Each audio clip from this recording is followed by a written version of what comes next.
তোর ভাবনার করিডোরে সারাদিন হেঁটে হেঁটে যেন আমি মরেছি, আর স্বপ্নেতে জেগে জেগে পাহারায় ধরেতে ঠাঁই করে নিয়েছি।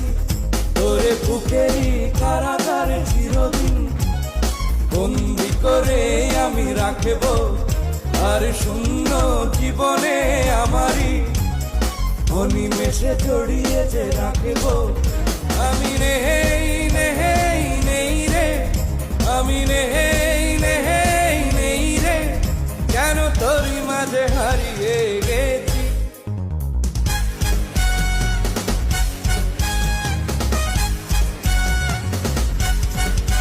তোরে পুতুলের মতো করে সাজিয়ে হৃদয়ের কোঠরে রাখবো, আর হৃদয়ের চোখ মেলে তাকিয়ে